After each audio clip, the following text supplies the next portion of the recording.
اللہ نے فرمایا اے میرے محبوب، جب میرے بندے تم سے میرے بارے میں پوچھیں نا تو انہیں بتا دینا کہ میں تمہارے بالکل قریب ہوں۔ یہ فرمان ہم جیسے غفلت میں ڈوبے ہوئے لوگوں کے چہروں پر ایک تھپڑ مارتا ہوا کہتا ہے کہ تم جن سہاروں کے پیچھے بھاگ رہے ہو وہ سہارے تم سے دور ہیں، بہت دور ہیں، اور جس سہارے کو تم نظر انداز کر رہے ہو وہ رب تمہارے سب سے قریب ہے۔ جو قریب ہے اسے نظر انداز کیوں کر رہے ہو؟ وہ بہت قریب ہے۔ یہ قرب ہمیں یہ بھی بتاتا ہے کہ اب بہانے نہیں چلیں گے، کیونکہ جس رب سے تم چھپنا چاہتے ہو وہ تمہاری نیت سے بھی واقف ہے، وہ تمہاری تنہائی سے بھی واقف ہے۔ ایک دن حضرت موسیٰ علیہ السلام نے اللہ کی پاک بارگاہ میں عرض کی، یا باری تعالیٰ تو کہاں ہوتا ہے؟ بتا تو صحیح تو کہاں ہوتا ہے؟ میں تجھے تلاش کرتے کرتے کس طرف جاؤں تو مجھے مل جائے گا۔ موسیٰ علیہ السلام کی یہ بات سن کر اللہ رب العالمین نے یہ نہیں فرمایا کہ میں پہاڑوں پر ہوتا ہوں، اللہ تعالیٰ نے یہ نہیں فرمایا کہ میں عبادت گاہوں میں ہوتا ہوں، میں مسجدوں میں ہوتا ہوں، میں مندرگاہوں میں ہوتا ہوں، نہیں، فرمایا اے میرے موسیٰ میں تو ٹوٹے ہوئے دلوں کے پاس ہوتا ہوں۔ زندگی میں کبھی ٹوٹا ہوا انسان، بکھرا ہوا انسان، زمانے کا ستایا ہوا انسان تجھے ملے نا تو اس کے ساتھ بیٹھ کر اس سے اس کا حال چال پوچھ لینا، اس کے دکھڑے سن لینا، اس کے قریب بیٹھ جانا، اس کے قریب بیٹھ کر پھر پکا یقین کر لینا کہ میں اپنے رب کے بالکل قریب ہوں۔ آج لوگ اللہ کے بندوں کے دل توڑ کر حج کرنے جا رہے ہوتے ہیں، امت کا خون نچوڑ کر حج کرنے جا رہے ہوتے ہیں۔ ایسے لوگوں کے بارے میں میرے کریم نبی نے پتہ ہے کیا فرمایا ہے؟ میرے نبی نے فرمایا کہ ایک شخص بڑا لمبا سفر طے کر کے مکہ میں آئے، گرد اس کے چہرے پر ہو، بدن تھکن سے ٹوٹ چکا ہو، قدموں میں چھالے پڑ چکے ہوں، مگر صحابہ یاد رکھنا اس بدقسمت انسان کی دعا قبول نہیں ہوگی۔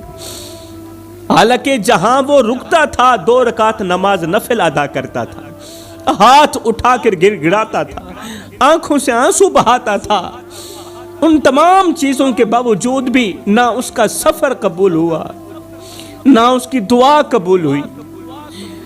یہ سننا ہی تھا کہ صحابہ کرام چونک گئے۔ صحابہ کرام نے عرض کی، یا رسول اللہ ایک شخص اتنا لمبا سفر طے کر کے مکہ میں آیا، مدینہ میں آیا، جگہ جگہ نفل پڑھتا رہا، عبادت کرتا رہا، کپڑوں پر گرد ہے، سفر کے دوران بہت سی تکلیفیں برداشت کی ہیں، پھر آخر اس کی دعا قبول کیوں نہ ہوئی؟ آخر اس کا سفر قبول کیوں نہ ہوا؟ میرے کریم نبی نے فرمایا اس لیے کہ اس کے پیٹ میں حرام ہی حرام ہے، حرام کے پیسوں سے کھاتا ہے، حرام کے پیسوں سے پیتا ہے، غریبوں کا خون نہ چوڑتا ہے، میری امت کے خون سے کھیلتا ہے، اور سب سے بڑی بات یہ ہے کہ جو کپڑے پہن کر یہ حج کرنے آیا ہے وہ کپڑے بھی حرام کے پیسوں سے خریدے گئے، کیونکہ جب رزق ناپاک ہو جائے تو عبادت نہیں رہتی بلکہ صرف حرکت بن جاتی ہے، اور بندے کا اپنے رب سے رشتہ اتنا کمزور ہو جاتا ہے، اتنا کمزور ہو جاتا ہے کہ آنسو بھی قبولیت کے دروازے تک نہیں پہنچ پاتے۔ جب مشکلات دروازے توڑ کر اندر آ جائیں، جب مصیبتیں تمہارے آنگن میں ڈیرے ڈال دیں، جب تمہارے اپنے ہی خواب تمہاری آنکھوں کے سامنے راکھ بننے لگیں، جب تمہارے گھر کا دسترخوان ویران ہونے لگے تو اس وقت میرے رسول کریم صلی اللہ علیہ وسلم کے بتائے ہوئے یہ 5 عمل ضرور کر لینا جو ابھی میں آپ لوگوں کو بتانے والا ہوں۔ یہ وہ فرمان رسول ہے جو صدیوں سے ٹوٹے ہوئے دلوں کا سہارا بنتا آیا ہے، جو مایوس زندگیوں میں امید کی شمع روشن کرتا آیا ہے۔ یہ وہ فرمان ہے جو آپ کے نصیب کے بند دروازے کھول دے گا۔ آپ نے دیکھا ہوگا کہ کچھ لوگوں کے چہرے مطمئن اور روشن نظر آتے ہیں، جب بھی ان لوگوں کو دیکھو تو ان کے چہرے ہمیشہ کے لیے روشن اور مطمئن نظر آتے ہیں، جبکہ کچھ کے چہروں پر رونے کے سوا کچھ نہیں ہوتا۔ ایک وہ لوگ ہیں جن کے چہرے ہمیشہ کے لیے روشن اور مطمئن نظر آتے ہیں، دوسرے وہ لوگ ہیں جن کے چہروں پر رونے کے سوا کچھ نہیں ہوتا، آنسوں کے سوا کچھ نظر نہیں آتا۔ آخر وہ کون سی چیز ہے جو کسی کی تقدیر بدل دیتی ہے اور کسی کو دن بدن زوال کی طرف لے جاتی ہے؟ آخر وہ کون سی چیز ہے جو کسی کو ہمیشہ کے لیے مسکراتا ہوا رکھتی ہے اور کسی کو ہمیشہ کے لیے رلا دیتی ہے؟ یہ دنیا ایک آزمائش ہے اور ہر انسان کسی نہ کسی امتحان سے گزر رہا ہے۔ کوئی مال و دولت کے پیچھے بھاگ رہا ہے تو کوئی زیادہ مال ہونے کی وجہ سے بہت زیادہ پریشان ہے، کہتا ہے میرے پاس بہت زیادہ مال ہو چکا ہے۔ حضرت سیدنا عمر فاروق رضی اللہ تعالی عنہ نے عرض کی تھی، یا رسول اللہ آپ دعا کریں نا، مال بہت زیادہ ہو گیا ہے، یہ مال اللہ تعالیٰ اب ہلکا ہی کر دے۔ میرے رسول کریم صلی اللہ علیہ وسلم نے تھوڑی دیر بعد جواب دیا، عمر تیرا رب کہہ رہا ہے کہ تو میری راہ پہ دینا چھوڑ دے، میں تیری راہ پہ دینا چھوڑ دوں گا۔ سبحان اللہ۔ کوئی زیادہ مال ہونے کی وجہ سے بہت زیادہ پریشان ہے، کوئی عزت کا متلاشی ہے تو کوئی اپنی دعاؤں کی قبولیت کے لیے بے چین ہے، کہتا ہے میری دعا قبول نہیں ہوتی، دن رات روتا ہوں، سجدے کرتا ہوں، پیشانی رگڑتا ہوں مٹی پر زمین پر، پھر بھی دعا قبول نہیں ہوتی، دل بے چین رہتا ہے۔ کوئی عزت کا متلاشی ہے تو کوئی اپنی دعاؤں کی قبولیت کے لیے بہت زیادہ پریشان ہے، لیکن غور کرنے والی بات ہے ہر راستہ ایک ہی مقام پر جا کر رکتا ہے اور وہ مقام ہے اللہ کی رضا۔ ہر بندہ اللہ کو راضی کرنا چاہتا ہے۔ آپ نے کبھی کوئی پھول تو دیکھا ہوگا، وہ روشنی پاتے ہی کھل اٹھتا ہے، اس کی جان میں جان آ جاتی ہے، وہ خوشبو بکھیرنے لگتا ہے۔ جب اس کی جان میں جان آتی ہے، جب وہ کھلتا ہے تو پھر وہ اپنی خوشبو بھی بکھیرنے لگتا ہے اور ہر طرف اپنے حسن کا احساس دلاتا ہے۔ لیکن جب اسے پانی اور روشنی سے محروم کر دیا جاتا ہے، روشنی نہیں دی جاتی، پانی نہیں دیا جاتا، تو وہ پھر مرجھا جاتا ہے، پھر اس کی خوشبو ختم ہو جاتی ہے۔ فرمایا بالکل اسی طرح وہ دل جو اللہ کی رحمتوں سے جڑا ہوتا ہے وہ ہمیشہ کھلا کھلا رہتا ہے۔ جو اللہ کے بالکل قریب ہوتا ہے نا، جو اللہ کی یاد میں ہر وقت مصروف رہتا ہے، وہ دل ہمیشہ کے لیے کھلا کھلا رہتا ہے، مطمئن رہتا ہے، کیونکہ وہ اللہ کی رحمتوں سے جڑا ہوا ہوتا ہے۔ اور جو دل اللہ سے دور ہو جاتا ہے پھر وہ ویران ہو جاتا ہے، پھر وہ بے سکون ہو جاتا ہے۔ زندگی کی دوڑ میں ہم اکثر بھول جاتے ہیں کہ اصل کامیابی کیا ہے۔ آج دولت کمانے والے بے سکون نظر آ رہے ہیں، شہرت کے طلبگار پریشان اور بڑے بڑے محلوں میں رہنے والے تنہائی کا شکار ہیں۔ آخر ایسا کیوں؟ کیونکہ وہ وہی غلطی کر رہے ہیں جو سورج کی روشنی کے بغیر کھلنے کی کوشش کرنے والا پھول غلطی کرتا ہے۔ ہم سب نے کہیں نہ کہیں ایسے لوگوں کو دیکھا ہوگا جو کسی نعمت کے چھن جانے کے بعد یہ کہتے ہوئے نظر آتے ہیں کہ ہمیں اندازہ ہی نہیں تھا کہ ہم کتنے خوش نصیب تھے۔ جب نعمت چھین لی جاتی ہے نا، تب وہ کہتے ہیں ہمیں اندازہ ہی نہیں تھا کہ ہم کتنے خوش نصیب تھے۔ مطلب کہ جیسے کوئی شخص ایک بہت ہی خوبصورت اور پرسکون گھر میں رہتا ہو، مگر اسے اس گھر کی قدر نہ ہو، لیکن جب کسی آزمائش کے باعث وہ گھر اس سے چھن جائے تو تب جا کر اسے احساس ہوتا ہے کہ وہ کتنا خوش نصیب تھا۔ اب وہ دوسروں کے در پر دھکے کھا رہا ہوتا ہے، مگر جو سکون اور برکت اپنے گھر میں تھی وہ کہیں اور نہ ملی۔ یہی حال انسان کی زندگی میں ہر نعمت کا ہے، جب تک وہ نعمت پاس ہوتی ہے اس کی قدر نہیں ہوتی، اور جب وہ نعمت چھن جاتی ہے تب احساس ہوتا ہے کہ ہم کتنے خوش نصیب تھے۔ کبھی سوچیں کہیں ایسا نہ ہو کہ ہم بھی انہی لوگوں میں شامل ہو جائیں جو وقت گزرنے کے بعد پچھتاتے رہیں، اور اگر آپ بھی ان پچھتانے والوں میں شامل ہو چکے ہیں تو پھر رک جائیے، امید کی کرن ابھی باقی ہے، کیونکہ اللہ نے اپنے بندوں کے لیے وہ دروازہ کھلا رکھا ہے جو کبھی بند نہیں ہوتا۔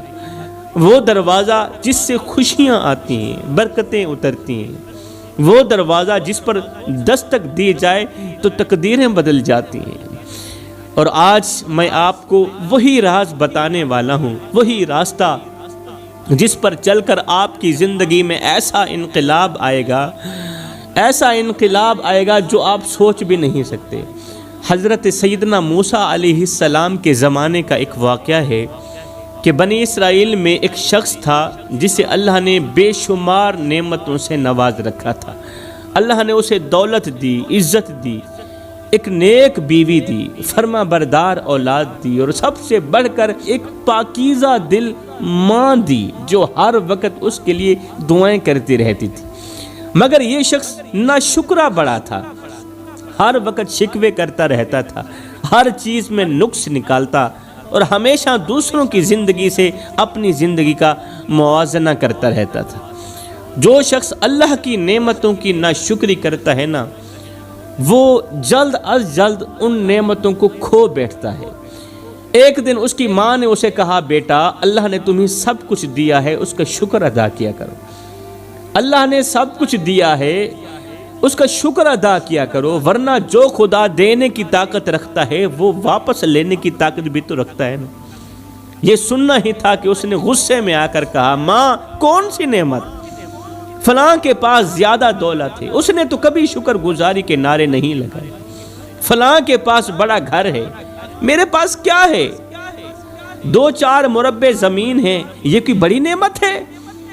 ایک خوبصورت سا عالیشان ایک کنال کے اندر گھر ہے، یہ کوئی بڑی نعمت ہے؟ میرے بھائیو، جو شخص کسی بھی نعمت کی قدر نہیں کرتا وہ آزمائش کے دروازے خود اپنے ہاتھوں سے کھول دیتا ہے۔ یہ شخص دن بدن ناشکری کرتا رہا۔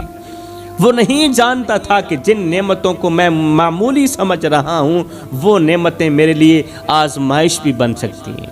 پھر ایک دن اللہ کا فیصلہ آیا، ایک ایسا وقت آیا جب اس ناشکر انسان کی زمین خشک ہو گئی تھی، کاروبار تباہ ہو گیا تھا، دولت ختم ہو گئی، اور لوگ جن کے آگے وہ اکڑتا تھا وہی اسے پہچاننے سے بھی انکار کرنے لگے۔ وہ بیوی جس کی محبت کو وہ کم تر سمجھتا تھا، جس بیوی کی محبت کو وہ کچھ بھی نہیں سمجھتا تھا، وہ فاقوں سے تنگ آ کر اپنے والدین کے گھر چلی گئی۔ بچے بھوک سے بلکنے لگے۔ اب وہ تنہا تھا، دنیا کی بھیڑ میں اکیلا تھا، غموں کی دلدل میں پھنسا ہوا تھا۔ وہ چیخ چیخ کر اللہ کو پکارتا تھا، مگر اب وقت گزر چکا تھا۔ کسی نے اسے دیکھا کہ یہ اپنی پیشانی زمین پر رگڑ کر کہہ رہا تھا، یا اللہ مجھے ایک موقع اور دے دے، تیری نعمتوں کی بہت زیادہ بے قدری کی ہے میں اپنی اوقات بھول گیا تھا، میں بھول گیا تھا کہ بھکاریوں کو بادشاہ بنانے والا اور بادشاہوں کو گدا بنانے والا رب جاگ رہا ہے، سویا نہیں۔ ایک موقع اور دے دے، مگر اب وقت گزر چکا تھا۔ آج ہمارا حال یہ ہے کہ ہم اپنے گھروں کو معمولی سمجھتے ہیں، اپنے رشتوں کو بوجھ سمجھتے ہیں، اپنی روزی کو تھوڑا سمجھتے ہیں، اور پھر جب اللہ یہ سب کچھ ہم سے لے لیتا ہے تب جا کر ہماری آنکھیں کھلتی ہیں۔ یہ دنیا کسی کے ساتھ وفا نہیں کرتی، مگر وفادار وہ ہے جو اس دنیا میں رہتے ہوئے اللہ تعالیٰ کا شکر ادا کرے، اللہ تعالیٰ کی شکر گزاری کرے۔ میرے کریم نبی نے فرمایا، اگر تم چاہتے ہو کہ تمہارے نصیب کبھی بند نہ ہو تو شکر کرنا سیکھ لو۔ اگر چاہتے ہو کہ اللہ تمہیں کبھی تنہا نہ چھوڑے تو نہ شکری مت کرو، شکر کرنا سیکھ لو۔ اگر چاہتے ہو کہ نعمتیں ہمیشہ تمہارے پاس رہے تو ان نعمتوں کو معمولی مت سمجھو، ورنہ وہ وقت دور نہیں جب تم چیخو گے، چلاؤ گے، مگر وقت تمہاری کوئی فریاد سنے گا ہی نہیں۔ اللہ کے رسول نے فرمایا، 3 عمل کر لو، تم جلد از جلد مصیبتوں، پریشانیوں اور غربت سے نکل جاؤ گے۔ اللہ کے رسول نے فرمایا، تم 3 عمل کر لو، جلد از جلد پریشانیوں، مصیبتوں اور بیماریوں سے نکل جاؤ گے۔ یہ وہ نسخہ ہے جو بگڑی قسمت کو سنوار دیتا ہے، غربت کو خوشحالی میں بدل دیتا ہے، غموں کے اندھیروں میں روشنی لاتا ہے۔ میرے بھائیوں، کتنے ہی لوگ ایسے ہیں جو دن رات محنت کرتے ہیں مگر ہاتھ میں کچھ نہیں آتا، کتنے ہی ایسے ہیں جو سکون کی تلاش میں دنیا کے ہر دروازے پر دستک دیتے ہیں مگر بے چینی کم نہیں ہوتی۔